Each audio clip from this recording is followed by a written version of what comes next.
How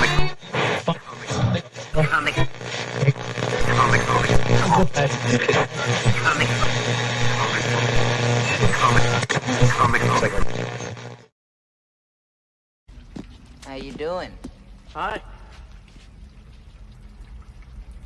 Nice night. Mm-hmm. Pizza dude's got 30 seconds. Mm-hmm. Time's up. $3 off. What?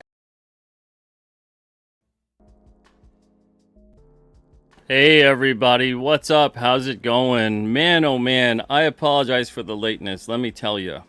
I'll get into that in 1 second. Welcome to Comic Book Radio. I'm your host, Peter Cimetti.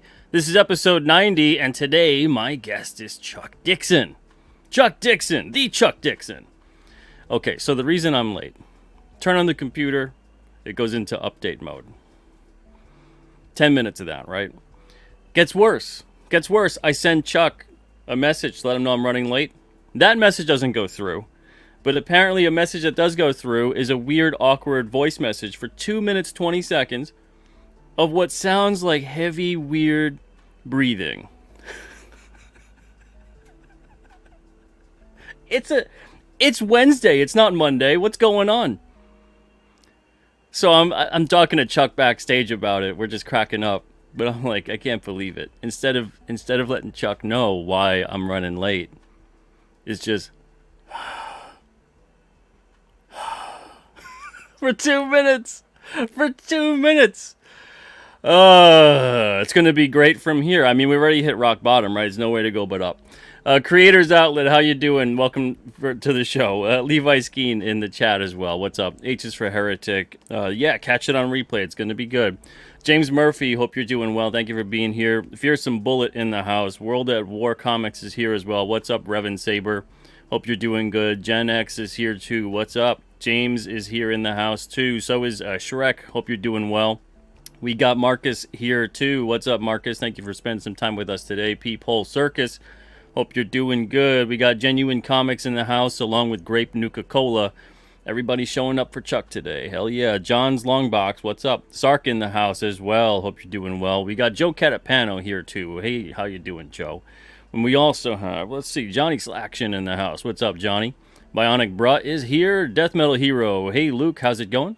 B.A. Turner in the house. Also, Kevin Ryan's here too. All right, hope you guys are doing good. And yes, Marcus, window updates are terrible. But what's even worse is weird, awkward, I don't even know how it happened kinds of voice messages in which, you leave them for one of your literary heroes where you're heavy breathing. And I don't know if it's me. I don't think it could possibly have been me. But I don't know what it was. So let's bring him on. Man of the hour. And it's going to be, like I said, it's going to be a great one from here on out because there ain't no way to go but up. We got Chuck DIXON. What's up, Chuck? Hey, this is the Chuck DIXON, not the pediatrician from Canada. There's a pediatrician in Canada by the name of Chuck DIXON? The first time I Googled my name, a pediatrician from Canada came up. This was in the 90s. Oh, wow. Man. The only other Peter Cimettis I know are two of my relatives, so I guess I'm lucky. Okay. And they're unlucky. Thank you, Spicer McLeroy, for gifting those memberships. Holy smoke, brother. I'm glad StreamYard finally shows it, too. But, man, what a way to start. What a way to start. And thank you for being so gracious about it. And no problem. No problem. Technology, man. Holy smokes. Trying to kill all of us. Yeah. 2 steps forward, 10 steps back. That's just how it is. So let's get things started on the right foot. Let's go back to the beginning. What got you into comics? I really don't remember because when I was a kid, comics were literally everywhere. Everybody's house you went to had comics. There were comics at the drugstore. There were comics at the newsstand. There was comics at the barbershop. So I just glommed on the comics. I was sick a lot as a kid, which is a common origin of comic creators. And, there were 3 channels on TV and lots of comic books. So I just delved into comic books and they became an obsession. And as far as what kind of comics did you gravitate towards? Because, man, there was a lot of different kinds of comics back then. Basically, like anything. I was really into, early on, I was really into the pre-superhero monster books that Marvel had. Tales of Suspense, Strange Tales. Good stuff. Groot and Fing Fang Foom and all that stuff. and then the Marvel superheroes came along, and I got heavily into them. But I read Batman, Superman, Archie, whatever was available. At what point in time for you did you start to write and come up with some of your own stories? Did you get that writing bug?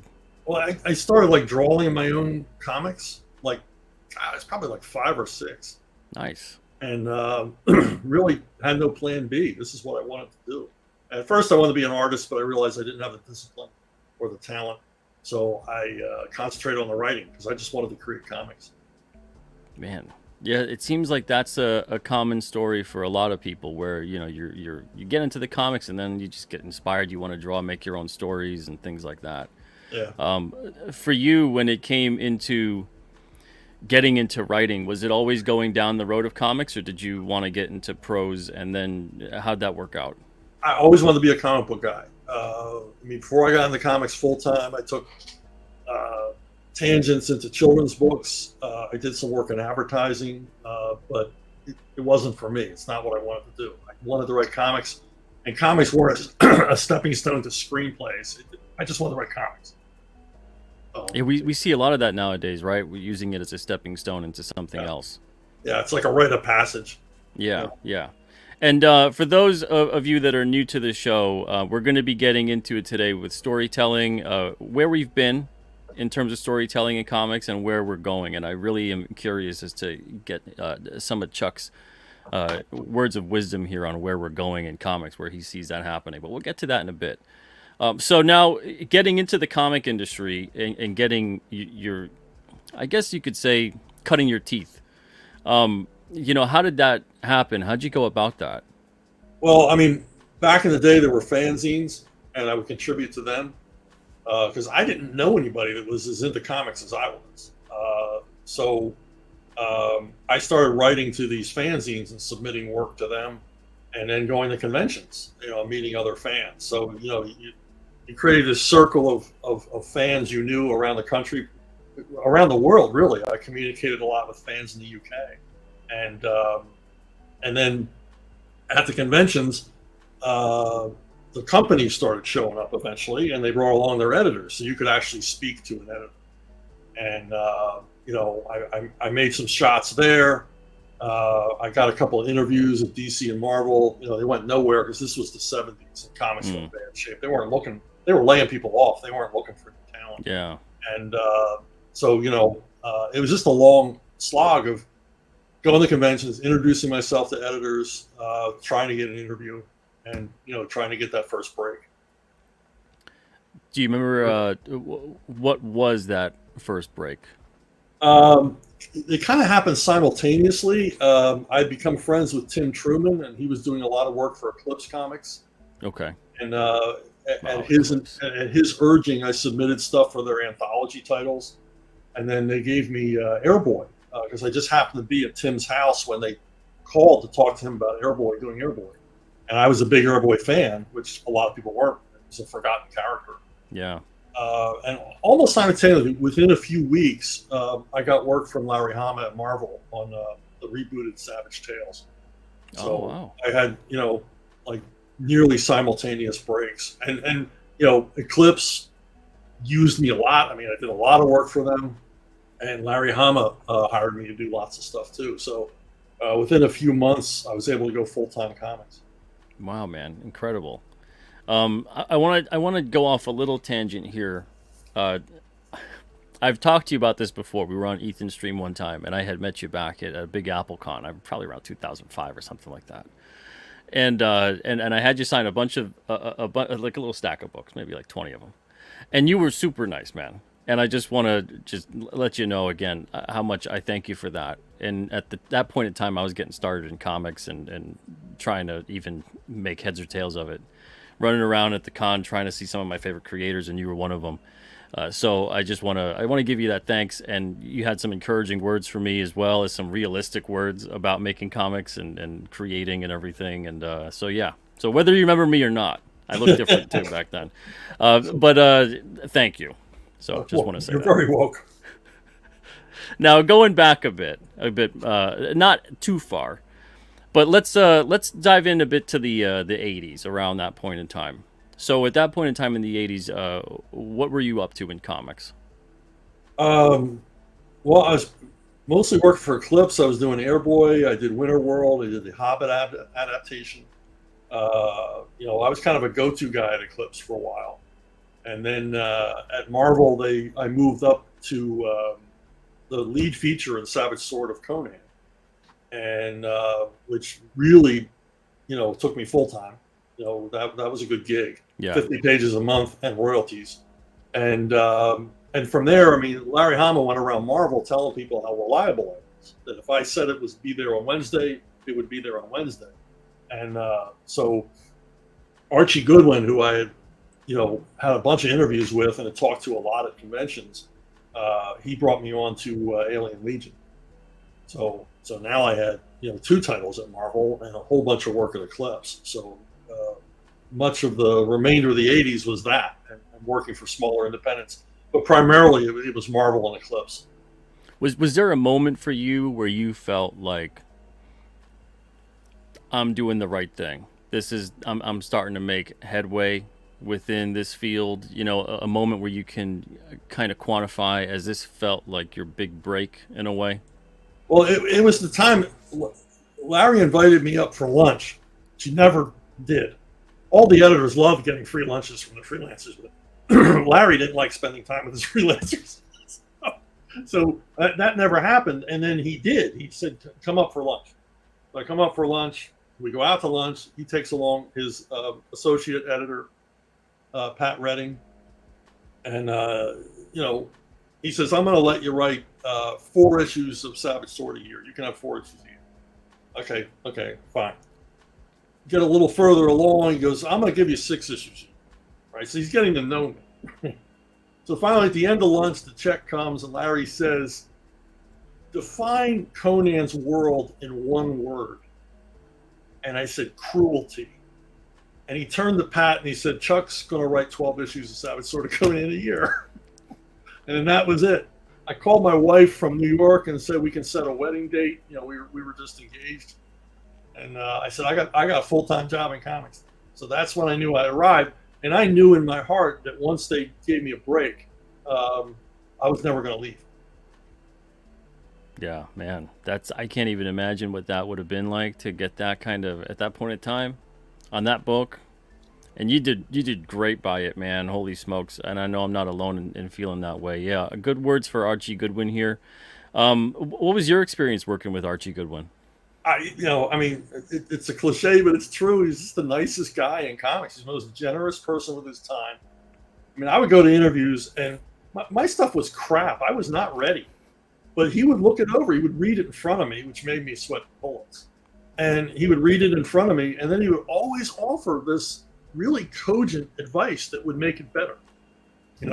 Like these little notes that actually made sense. Like, and the thing is, he'd actually read it and thought about it, and brought his own talent to bear on it. And of course, he's the reason I write comics, because he was the first writer I really paid attention to, and for my money, still the best writer of American comics ever. So, just a super gracious guy.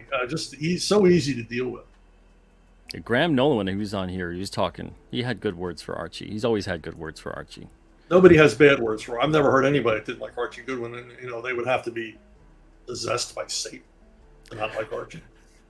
It sounds like he was doesn't sound like he was an incredibly solid editor too, and didn't just give you a brush off. It feels, and I don't know, correct me if I'm wrong, it feels like a lot of modern comics with the mainstream. It feels like there's a lot of editors that maybe, and I won't say they shouldn't be there, but are kind of almost placating to some of the creators, aren't drawing a line in the sand that's like, nah, that's not really the character. We can't and shouldn't do that. Would you think that estimation is correct, or am I exaggerating? No, and I think the problem with a lot of comic editors today, and it's been a problem for over 20 years, is that they're largely indifferent to the quality of the work that everyone's producing. They really don't care about that. They're really into the office politics and being on top, and finding the next hot talent, you know, and when they don't know anything about talent. They're just not good editors. They can't do the job. I mean, I work with guys, Larry Hama, Denny O'Neil, Archie Goodwin. They could do the job. They created comics. They knew. And these editors today, they've never created comics. They don't know the first thing about it. Yeah, I find that that's very strange. It's like, and I've compared it before on the show too. It's like a coach of a sports team that doesn't really know how to play the game. How are you going to coach the team? Yeah. You know, you don't even know what it's like to play, let alone be in their position. You know. Yeah, and also, you know, these editors are given a degree of power that some of them abuse. And then, you know, someone who's big in the corporate world told me recently that it's a common thing in like a corporate meeting setting where someone will take over the meeting, and it's not necessarily the boss, and they'll have all the answers, and they'll have the way forward and everything else. And he says you reach a point at the meeting where you either stand up and say no, that's entirely wrong, or everybody just goes along with it like sheep. And after Denny O'Neil retired, I saw this more and more, where freelancers would take over the meeting, and basically everyone just followed along. And I would be the guy saying, no, I don't think that's right. We need to talk about this more. You know, we're not going to just take this pill and swallow it whole. Let's talk about it, because we're here to collaborate, not fall in line. It almost seems like, I mean, and this happens a lot in corporate structure, where that situation arises and then they can use people as a scapegoat, essentially, when this plan doesn't follow through. Right. Yeah. Did you see any of this kind of stuff happening during your time that you probably would have considered a more positive time in some way? Did you see any of that, though, happening? Any of it getting kicked up or thrown around within regards to office politics and things like that happening in the publishing industry? I generally stayed out of office politics because, one, it didn't interest me. You know, the gossip chain. I made it clear very clearly that I don't care anything about the private lives of any of the editors I work for or anything. I don't want to hear any of it. I only care about the comics. And I think that was contributed to my longevity, because I was never in one camp or another. And then there were editors I knew to stay away from. And then, of course, there were editors who wouldn't touch me with a 10-foot pole. So, and that was fine with me, because I don't want to work with anybody that doesn't want to work with me. Yeah. But there were editors to stay away from. There were editors who love, you know, tormenting freelancers. As children, they must have pulled the wings off of butterflies or something, because they just love tormenting freelancers. Kind of a sadistic streak in a way. Absolutely. They took that power that I was talking about and abused it. And it wasn't to make the comic better. It was just to, you know, that was what they got their kicks from. Wow. Okay, so on a more positive note, in your estimation, in terms of storytelling, in terms of characters, what makes any of it good? The big word for me is earnestness.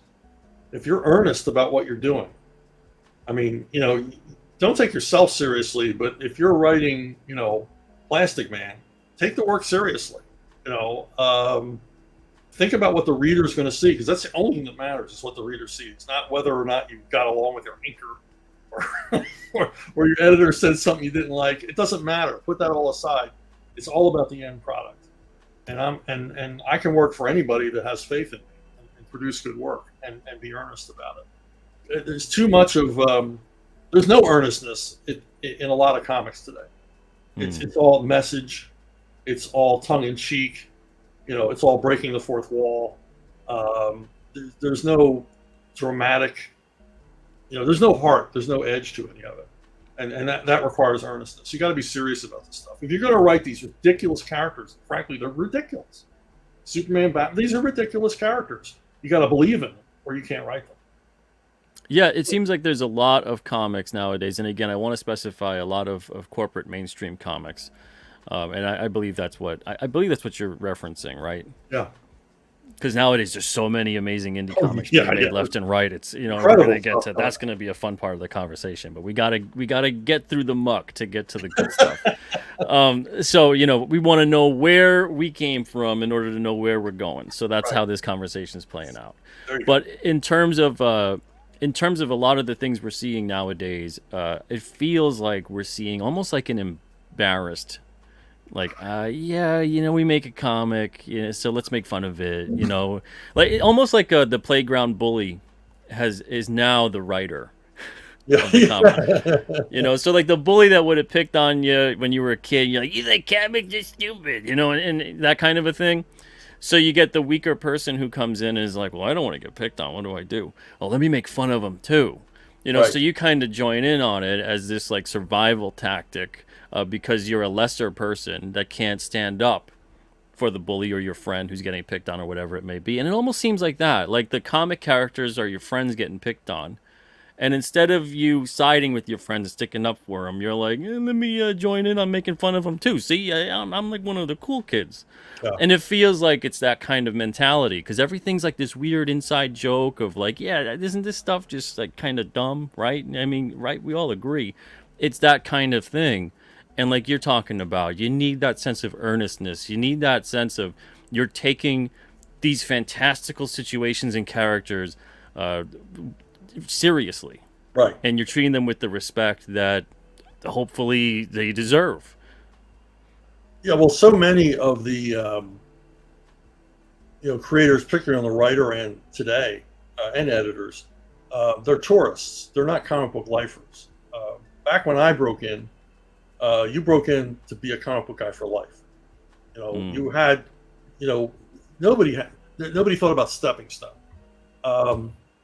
To a lot of these tourists, this is a resume enhancer. This is kind of retro hip. I worked at Marvel. I worked at DC. You know, I worked on Green Lantern.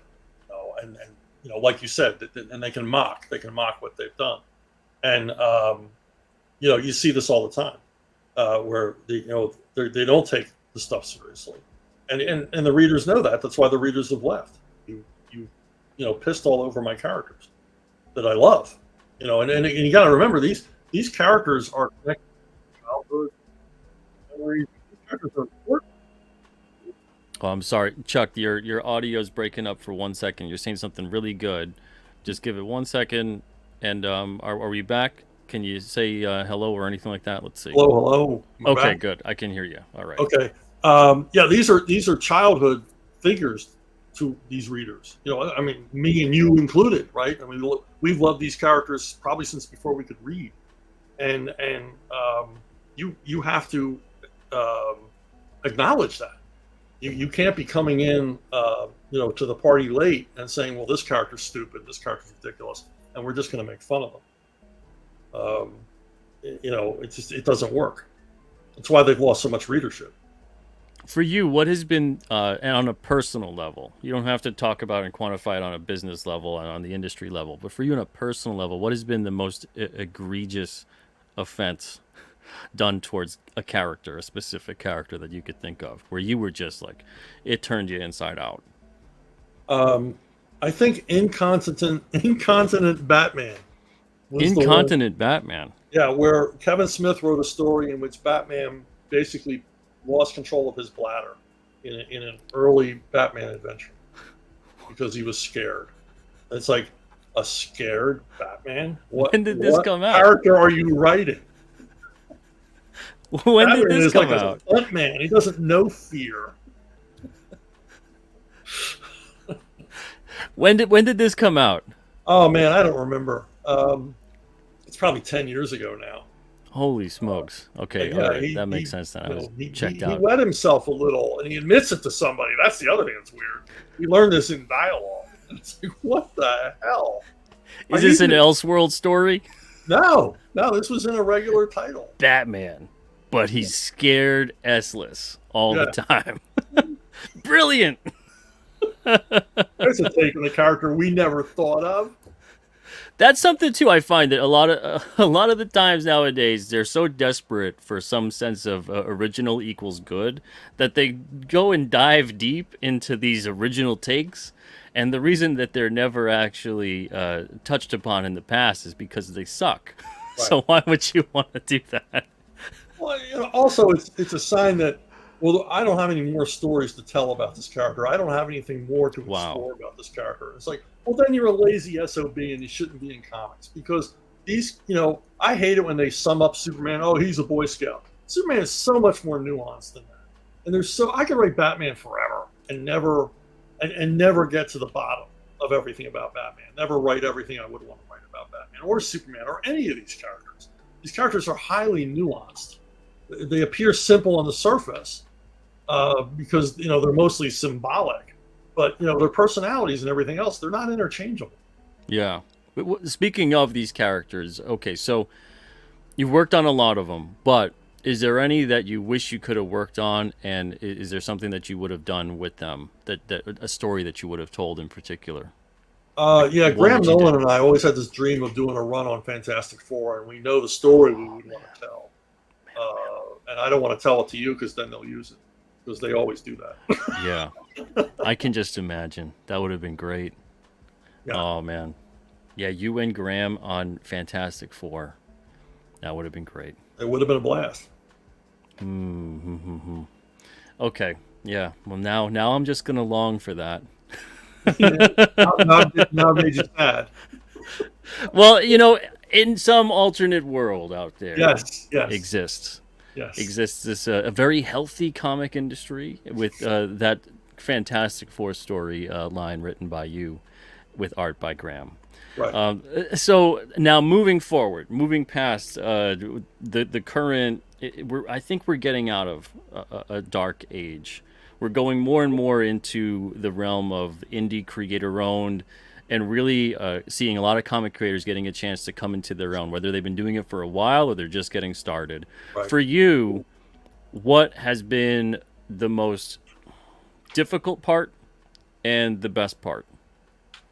Well, I mean, when I left CrossGen, I was in the wilderness for a couple of years, which forced me to turn to writing prose because I wasn't getting as much comic work as I wanted, and I was just kind of like sitting around waiting for comics to catch up with me, because I had already decided I don't want to do the mainstream thing anymore. I don't want to bow to what Marvel and DC want, and eventually the crowdfunding came along and all the rest of it, and people like Richard Meyer and Eric July, began hiring me to do stuff, and I had a great working relationship with them.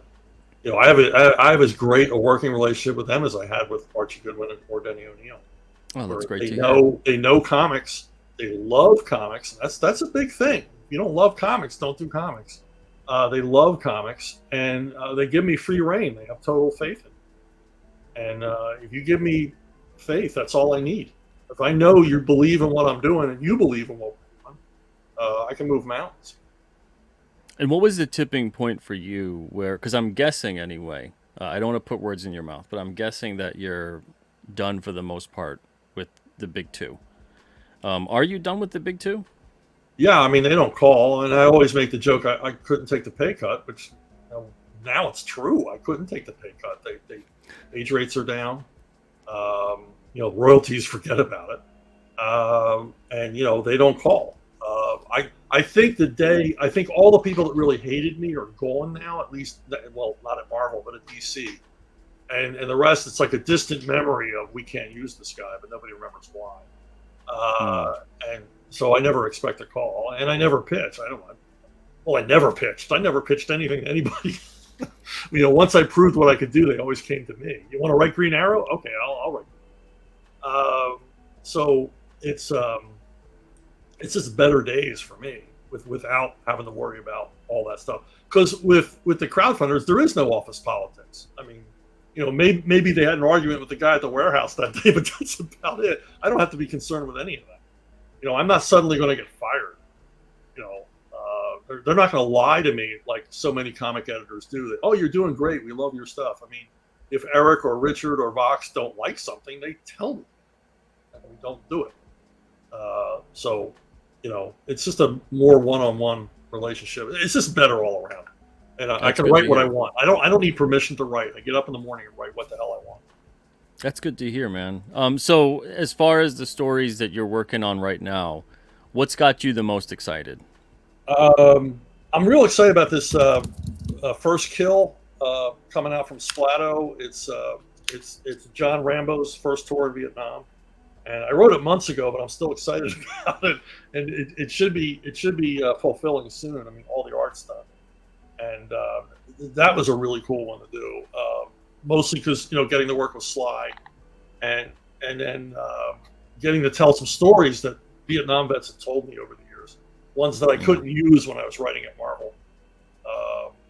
And then the stuff with Eric July, he's basically brought me on to help him build this universe, and that stuff's fun. I love comic book logistics, figuring out the science, the relationships, the geography, all the rest of it. I really dig that. That was my favorite part of writing Batman.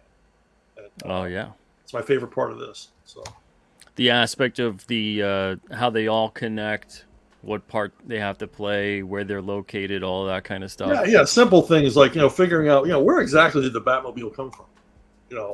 I never bought that Bruce and Alfred built it. Yeah. So I basically had Bruce Wayne pick it off the floor at one of his facilities. See, Spicer's got a question here, and thank you for the $10 super chat. Spicer says, "What makes Batman and Superman endlessly writable, and other characters seem to go nowhere?" I think with Batman and particularly Superman, there's so many questions to ask about how this guy exists. I was talking to David Finn on a podcast last week, and he was saying that they got rid of the giant key that Superman would use to open the Fortress of Solitude. And I'm like, why would you do that? That was so cool. His security system was he could leave his key on the doormat because he knew no one but him could lift it. I said, that is such a cool. Yeah, it's corny and it's silly and it's ridiculous, but that's what's wonderful about it. It's Superman. And just questions like, how does he cut his hair? Why doesn't the Batmobile get stuck in traffic? Things like that. I love early Spider-Man run. Spider-Man's costume got ripped, and he had to go to a costume shop and buy like a faux Spider-Man costume that shrank on him. I mean, stuff like that. I mean, that makes it seem real. Yeah, absolutely. I wonder if what happened with that key with the Fortress of Solitude is like, look, we made like a whole lot of characters that are pretty much as strong as Superman. So now they can find it and lift it. Yeah, maybe, but that's thinking too hard. Exactly. Well, that was what's so weird when it comes to a character like Superman is they do so much where they're either depowering him in some capacity for what they think are more interesting stories that you could create, or they are empowering others to match his level. It's always about this weird kind of dynamic, and I think they lose a lot of what the heart of the character is all about if they just look at the superficial skill set of what his powers are like. Well, it's like raise the bridge or lower the river, and it's like, no, what you do is you got this all-powerful guy, you come up with a menace that he can't defeat, that's difficult for him. And what a lot of things that people forget is he's not just a brute force. Yeah. Superman's one of the smarter characters because he would always be presented with these puzzles, to solve, and he always came out on top. But that stuff's hard to write. I was going to say, you need a smart writer to your story. Yeah, you need a smart writer to come up with that kind of stuff. Well, not only a smart writer, but one that's willing to put the sweat in. I mean, I had to do a trap. I had to create a trap that Oliver Queen had his arm stuck in, and they told me, this is a trap where Ollie's going to lose his arm initially was the idea. And it's a trap that Superman can't save him from. I said, well, what kind of trap could Superman not save you from? And they said, well, that's your job. So I tortured myself for 2 weeks till I came up with the eventual situation that Superman could not save Ollie from. You mind spoiling it for us? Well, he's on a plane. Ollie's on a plane. All the bad guys are parachuted out. He has his arm stuck in an explosive device that's going to go off over Central City or Metropolis or someplace. And he can't. He's holding a dead man switch, and if he releases it, the bomb will go off. So he can't pull his arm out. Just pull his arm out. Superman shows up and says, "I'm going to have to cut your arm off. I can do it with my heat vision. It's going to hurt, but I can cauterize it at the same time." And Ollie's like, no, you're not doing that. And so Superman's like, it's the only way I can save you because otherwise you're going to, take this plane to Metropolis and kill a lot of people. And in the initial version, Superman does cut his arm off. But then Paul Levitt said, nah, just kill him. So we heroically have Ollie just release the dead man switch and kills himself. Blows the plane up. So, oh, wow. But it took me 2 weeks. There was a point where my wife took the kids and left the house. She said, I can't stand being with you. You're driving us all crazy. Oh no. Because I'm like, what, what kind of trap could you not? And what made it harder was he has to cut his arm off to save him. Like, what? How does that work? How did they bring him back from the dead? Oh, I don't know. That was up to Kevin Smith. He probably pissed himself. Oh no. Oh no. Oh no. All right, man.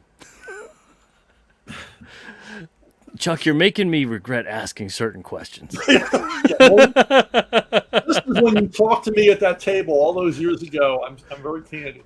I'm blunt. No, it's okay. I'm loving You every second. You and everyone man. listening here deserves the truth. I'm loving it. So, when you're coming up with your own characters, because you've got a lot of stories, man, what are some of the key components that you come up with where you're like, yeah, that will work, that'll make the character interesting, this is a character people will actually be invested in? Well, I mean, when you're doing comic book characters, they're broad, they're iconic. So, you don't get into subtleties at first. You've got to introduce the character and let the reader know who they are. Everything that's important to know about them. Are they tough? Are they smart? Are they resourceful? And then you work in a few flaws or faults. Not anything that deconstructs them or brings them down, but I really feel that every character needs something you really like about them, and then something maybe you don't like so much. Like Batman's a bit of a prick, and he's not as big a prick as James Bond, but he's a bit of a prick. So it makes him interesting. So you don't like him all the time. He's not spinning your moral compass the way like Tony Soprano does, but at least he seems real. He's not absolutely perfect. And he makes mistakes. He can make a mistake, get things wrong. But has the courage and fortitude and whatever to stick with it and solve the problem and take responsibility. So yeah. I mean, that's on the hero end. On the villain end, it's the same thing. I think with villains, you should have a little bit of sympathy for them. Outside of the Joker, you should have some level of sympathy for them. They should have a moment where they seem human, where you can see where they went wrong. What about the Joker to you is a character that should be completely irredeemable? I had a hard time with the Joker at first. I didn't want to write the Joker. And Scott Peterson, who was Denny's associate editor at the time, said, well, think about it that he reinvents himself every morning. And I thought, that's good. I like that. So, within reason, you can have him, play acting or acting out his psychosis in a different way according to what you need in your story. And he's a big ham. And the other thing important about the Joker is that his jokes have to be funny. They have to actually make you laugh. They can't just be, oh, this is a joke. Oh, yeah, I guess that's funny. No, it has to actually make you laugh. So coming up with that and getting into that headspace, what was that like for you? I mean, it was interesting. I never went like the full Hannibal Lecter route the way they've gone with him in recent years. Yeah. Still, he's irredeemable and everything else, but to show him as just a, blood-soaked serial killer type didn't make any sense to me. He was all about ego. He was all about drawing attention to himself, and being the smartest guy in the room. We can all relate to that. We've all hated the smartest guy in the room. Absolutely. Because generally he isn't the smartest guy in the room. That's funny. It seems like you explained the core of what makes the Joker better than I've heard anybody else explain it. I have to give that to you. And honestly, I've done a lot of research for just my own books, especially one that I made years ago into serial killers, death row inmates, things like that. And there is that core focus of a constant cry for attention. Yeah. And it escalates the more and more. And the whole, even a lot of the time too, showing up at the scene of the crime to even silently gloat. Right. About what was created, to kind of bask in the madness and the chaos. Yeah, the keeping of souvenirs and things like that. The once they're caught, the eagerness to confess, to show off who they are. Yeah. I heard a detective recently on a podcast talking. He says, it's so easy to get them to spill. Because all you got to do is act like you're just, in awe of them. Like they are so smart, they are so brilliant, you are so clever, and they'll just tell you everything. Yeah. This is their moment. This is they're on the red carpet. Very interesting. Spicer McLeroy, holy smokes. Whoa. 20 more memberships. Everybody, that's 40 memberships I think you've given today. I think so. Woo! Holy smokes, brother. Everybody in the chat that received one, feel free, use those emojis and enjoy your stay as a member, courtesy of Spicer. So for you, influences on your writing outside of comics, outside of comic creators, anything that has to do with comics, what would those be? Well, early on, it was Edgar Rice Burroughs.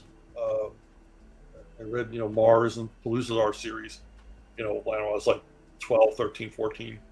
Robert E. Howard, first Conan story. I read, 14 years old, Raging Hormones, stuck with me. Later on, big influence on me was Donald Westlake, crime novelist. He wrote the book that the Hot Rock was based on. He created the character Parker, the career criminal Parker, and his terse writing style, but his always inclusion of humor, even if it was dark humor, really, and the way he was able to sketch in characters very quickly, really impressed me. And I wanted to. And then later on, Larry Hama suggested I read Cormac McCarthy, and that's a big influence. Just trying to figure out, how does this guy do what he does? How does he make me feel this way with just words? And I really studied him quite a bit. Yeah, powerful writer. We just lost him recently, right? Just like, what, 6 months or so ago?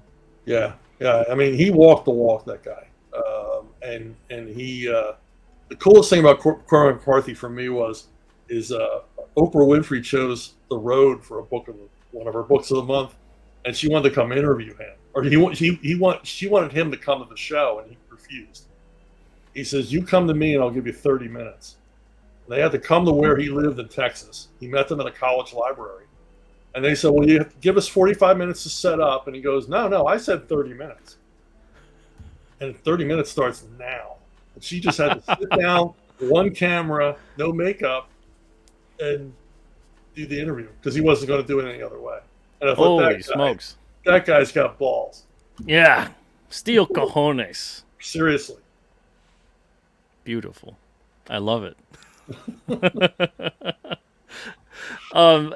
So as far as where we're going within comics, whether it's indie and mainstream, actually let's get to the bad first, and then we'll get to the good. Mainstream, where's the mainstream industry going within your estimation, 5 to 10 years? I pray, and this should have happened 10 years ago, 15 years ago. I pray that the parent companies that own Marvel and DC will shut those publishers down, because they certainly deserve it. They certainly did it to themselves, and then license the characters out to people who actually give a damn about them. Can you imagine what some of these independent creators right now who are on fire could do with Batman, Superman, Spider-Man, X-Men? It would be a new Marvel age of comics. It would be a new explosion of creativity, because they're killing them, literally killing them, or literally strip mining them or destroying them. I mean, what they did to the Punisher at Marvel is unprecedented in the history of publishing. To actually just totally devalue a property you own, just burn it down, salt the earth, and then piss on it. I pray that's what's going to happen. Otherwise, they're done. They're finished, and it'll all be up to. They only have 9% of the market now, which is unthinkable. DC and Marvel together have 9% of the U.S. comic book market. Wow. I mean, manga is eating their lunch, and guys like Eric July are eating their lunch. I mean, the numbers that Eric are doing are serious comic sales numbers, and everything he does is a trade paperback. He doesn't do monthlies. He's doing average monthly sales with trades. So it's over. We're already in a new era of comics. Okay, so I would agree that yes, they have to. The smart move would be to shut down the publishing. But I think what they should do, and I mean, they could do, and will do, obviously, whatever they're going to do. I would wonder if instead just go and reprint and get stuff out there again and get it out to the market. You don't need to constantly have that regurgitation, recycled, reboot, whatever, remake of various characters, and get that stuff out there. And I can't imagine owning those characters, those stories, and being comfortable with them constantly being devalued instead of being, why you bought them so that they would grow in popularity and grow in value.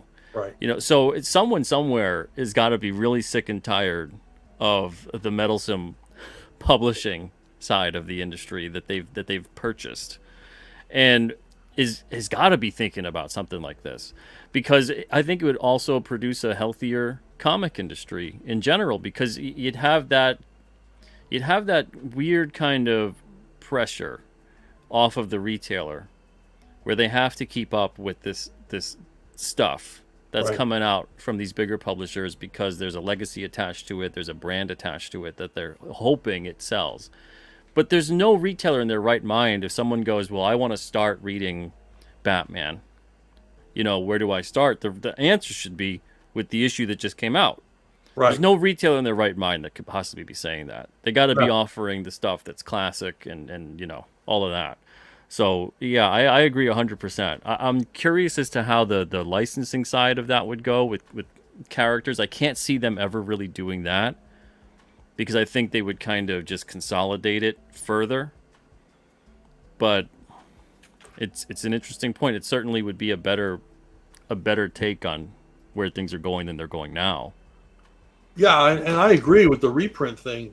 I mean, personally, if I was running the companies, I would experiment and put out, like, pick a year that for the next 5, 6, 7 years, the quality was high at your company. Just pick a year and start there, and put together, anthology comics that might sell for $10, but they would have 100, 120 pages. And that would be your intro. And see what happens. I mean, I heard Marvel's going to $7 for a comic. I mean, Wow. who in their right mind? For a standard issue? Yeah. I mean, that doesn't, that just isn't sustainable, which is a word I hate, but it's not sustainable. It's not sustainable. Yeah, you can't. Let's take back these words that they've destroyed. Yes. Because there's a war on words lately, man. Let me tell you, and Oh, yeah. it. Oh, yeah. Peephole says that you're trying to put your logical thoughts into minds of people who don't think that way. 100%. That's the whole point here, because obviously the way things are going, it's going because people want them to go that way for whatever. Or they simply don't care. I mean, Yeah. back in the day, at DC and Marvel, I mean, Stan Lee, Jim Shooter, Tom DeFalco, Paul Levitz, Jeanette Kahn, they guarded these companies. They protected these companies. I mean, it was their corner. It was their turf. And Jeanette and Paul, they would stand up to one, and not let them run roughshod over them. But they got replaced by people that thought maybe they were going to get hired by Disney or Warner, which is laughable. Like, with their failing subsidiary, who the hell would hire you? Yeah, absolutely. And Jeanette Kahn, Yeah. that's a woman, correct? Yes, that was a woman in the 70s. A woman She ran kicked DC ass. Comics and ran it well. Yeah. Pulled it out of the slump. Some of my favorite ever stories out of DC at that point in time. Even the direction they went in, and in all kinds of other ways too. Great stuff. Yeah, and she was hands-on, man. We had her at a Bat Summit one time, and we wanted to make sure that Vengeance of Bane could be on the newsstand. She got on the phone. She got on the phone with the news agencies. Right there, man. Just pushed them. So we're gonna put out an extra comic, in October or whenever it was. And we need you to distribute it, blah blah blah blah blah. And she had it all done within 45 minutes. I mean, that was I mean, these people were professionals. They knew what the hell they were doing, and they cared. They really cared about the output. I mean, think about I've been using this example a lot lately. DC and Marvel were in a slump, and what did they do to try to pull themselves out of it? And it was largely successful. They crossed over Superman and Spider-Man. Not only did they cross over Superman and Spider-Man, first time ever anybody had ever done anything like that. They did it in an oversized format, and more importantly, they were both dedicated to making it the best comic they had ever produced. They put extra work into the writing, extra work into the art, and you read it today, and man, it is a hell of an entertaining comic. That is a great comic, and who knows how many readers that brought back. And that's the kind of thing they did. Today, it's just, well, Robin's gay. That'll bring in more readers. Well, what did you do? You didn't do anything. The art's not better, the story's not better, nothing's better. You just introduce some, freak element. And it's I find it is so, not just like you were talking about earnestness. It's so dishonest, and it's unbelievable. Cynical. Yeah, and it's Cynical. It's horribly panderous to the reader, and it's also, honestly, to me, that is the definition of bigotry, because you're assuming that because this character now is gay or black or a woman or whatever the heck you want it to be, that a person who is of the same superficial nature will then now become a customer, which is mind-boggling to me on the level of discrimination and bigotry in which that is. It's like that's all they care about. I mean, in the 70s, I'm a movie freak, and I would go anywhere to see movies. And a lot of times, the only way I could go see movies was to go into the black neighborhood, go into the black theaters. I'd be the only white guy there, right? Now, yeah, sometimes it was a triple bill of Fred Williamson and Jim Brown, but the next week it was 3 Clint Eastwood movies or 3 Bruce Lee movies. Or they didn't give a damn. As long as what was on the screen was a badass, kicking ass, they didn't care what color he was. And it's like, that's what they need to think about, not these pointless surface features, color of skin, sexual orientation. It's not what makes the character interesting. Absolutely. Now, as far as the future of independent comics, creator-owned comics, where do you see that going? Well, it's like the music industry. I call it the garage band era of comics. Everybody's making their own comics, and you can have a group and they're happy with selling, 10,000 CDs or having, 20,000 downloads. That's enough money for them to live on. And it's true with a lot. I mean, I see new creators able to raise like $18,000 in a Kickstarter. Nobody ever heard of these guys, but they did the work, and they brought, as hard as it is to work social media, they worked social media, and they got the attention and they got the money, and they're happy. They're making enough to make that comic. And out of that, you're going to see breakout hits. You're going to see characters that people respond to. I mean, let's face it. Eventually, you're going to have a movie based on a crowdfunded character. They can't keep ignoring what's going on here. So it's a hard time to break into comics, but it's a great time to break into comics because it's literally anything goes. You have some crazy high concept idea and you can sell it to, as few as 2,000 readers, you're off to the races. Absolutely. And Exert, I saw your question earlier, and I'm glad you're repeating it here. We actually touched upon it as soon as you had mentioned it in the chat. So please feel free and check it out. It's probably about 20 minutes to a half hour ago. And I agree that not just the crowdfunded, but indie in general, because we're seeing so many more people that obviously they're using the crowdfunded model. It's becoming more sustainable for them.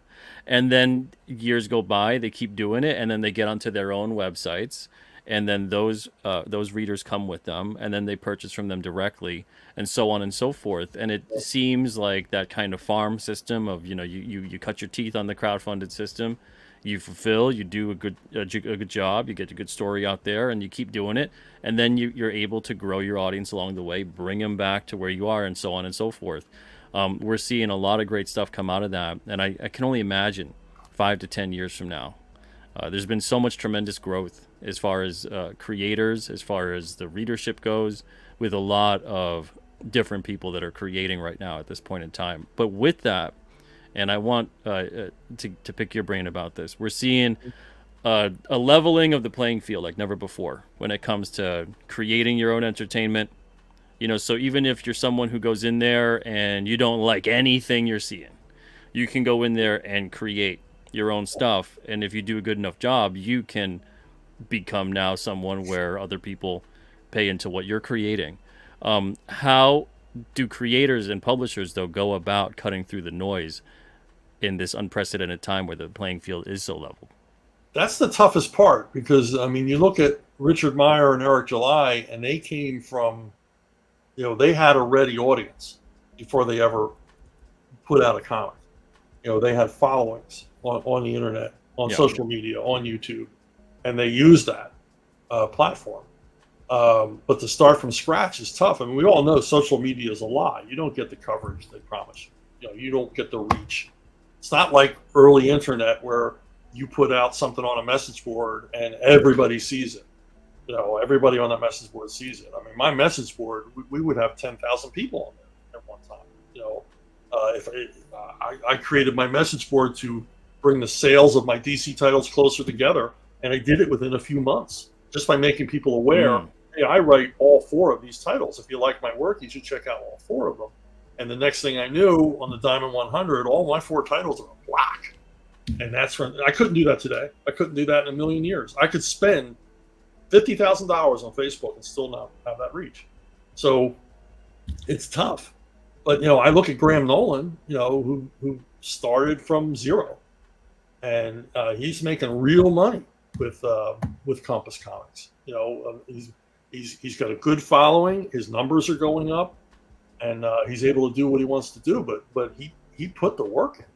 He really and this is the work no comic creator wants to do. We don't want to be marketing ourselves and talking about how wonderful we are. All of a sudden, we just want to be sitting alone in a room making stuff up, drawing pictures. But we got to learn to do this, and it's tough. But so I have no ready advice. There's no magic pill, and don't believe anybody that says these 7 steps will help you reach new readers. No, it's all bull. It's all bull. These 7 steps will help my marketing book get sold. What's that? These 7 steps will help my marketing book get sold. Yeah. There you go. Send me money.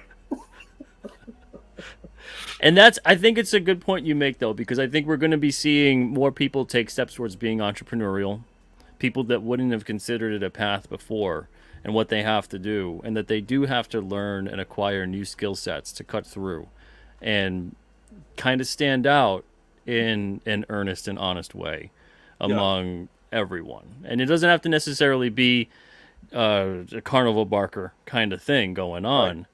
But you do have to find a way to make a genuine connection that resonates with people past your stories. And then hopefully there's a way you're doing it, and that you're also creating good stories. And that's how people find those as well. But it's not an easy thing whatsoever. It takes time. And people should think about old media. If you live in a relatively, if you live in a town that's under 500,000 people, let the local newspaper and TV station know you're doing a comic book. They'll put you on TV. They want to fill time. I did that in the past. You're on television. We don't think about that, but you're reaching a lot of people, and getting people at least in your area to talk about you. And everything's good. And then you got a video that you can use to promote. So there's lots of ways to do it. There's a million ways to skin a cat, but it's all hard work. Yeah, got to get out of your shell. Absolutely. Yeah, got to put in the time, put in the work, and man, I got to tell you, the hour flew by. Thank you so much, Chuck. Really appreciate it. And it was a blast, man. This was fun. Absolutely. Anytime you ever want to come back on the show, just let me know. And before we do wrap it up, anything you want to tell the viewers watching? I got a new Conan novel out. You can buy it on Amazon, Barnes & Noble, or straight from Archaven. It's called Caravan of the Damned, and it's the second of the 3 Conan novels that I've written. All right, awesome. Yeah, go check it out. And, where can they find you? I'm on Facebook. I'm on Twitter or X, and YouTube. I have a weekly show called Ask Chuck Dixon on YouTube. And, you can ask me questions just like you did, and I'll answer them. There you go. With brutal candidness. Yeah, it's been... I don't think you're as... The headlines sometimes are more brutal than You know, Well, they as have we to go be to on get people to explain. watch. You know, I learned that. I learned that from other YouTubers. You always put in lost or hidden or forgotten. 8. And more people will be curious. And you're watching, you're like, that's a pretty even tempered take. Yeah. There's a guy, Cash Jordan. He sells real estate in New York, and his headlines are always great. You know, the apartment you're not allowed to rent. You know, and of course the video has nothing to do with that. Yeah, that's true. You see it all the time. Well, They're like Chuck, old DC comic covers. You know, it's got nothing to do with what happens inside. you're 100% right. The act of misdirection gets you watching. Man, oh man. Everybody, thank you guys so much for being here. Really appreciate your time today, Chuck, as well. And man, it was great. Thank you. Everybody, take it easy, everyone. I've got links in the description if you guys want to go subscribe to Chuck's channel and go check out his website, of course. Other than that, I'll see you guys tomorrow. I'm back at 9 o'clock Eastern tomorrow. And also, I'm on a show tonight at 9 o'clock Eastern. I'm on Yang Yang Zhao's show. We're going to be talking about cryptids and monsters and all kinds of fun stuff. Everybody, other than that, take it easy. Have a great night. And if I don't see you tonight, have an even better tomorrow. See ya.